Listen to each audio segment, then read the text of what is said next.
Kasus perdagangan bayi mungkin sudah tidak asing lagi di telinga kalian, dan kalian pasti mengira kasus tersebut memang ada, tapi tidak banyak. Namun kenyataannya berbanding terbalik dengan apa yang kalian pikirkan.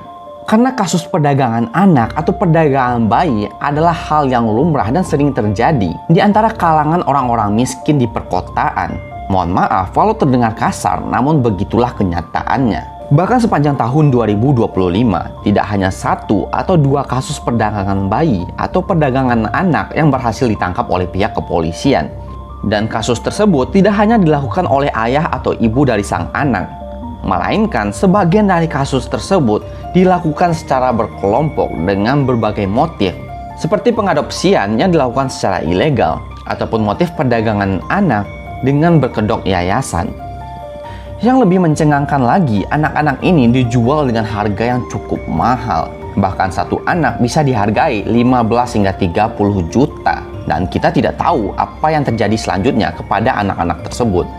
Bahkan salah satu senior saya yang merupakan dokter forensik yang bekerja di Pulau Jawa pernah menangani sebuah kasus kekerasan kepada anak, di mana anak ini yang berusia 5 tahun dilempar oleh ayahnya dengan menggunakan tabung gas LPG 3 kg. Dan si anak itu pun mengalami luka yang serius di bagian kepalanya dan harus dirawat secara intensif. Si anak ini berakhir cacat permanen, di mana kaki dan tangannya tidak bisa digerakkan lagi akibat kerusakan saraf pada otaknya. Dan setelah dilakukan investigasi lanjut oleh pihak kepolisian, diketahui bahwasanya sang ayah ini memiliki 7 anak lainnya. Dan semua anaknya tersebut telah diadopsi oleh orang lain dan hanya meninggalkan 1 anak ini. Setelah dilakukan investigasi lebih dalam, diketahui bahwa si anak ini ternyata memiliki keterbelakangan mental sejak lahir, yang kemungkinan karena penyakitnya tersebut, anak ini tidak diadopsi oleh orang lain. Atau dalam bahasa kasarnya, anak ini tidak laku karena ia cacat dari lahir.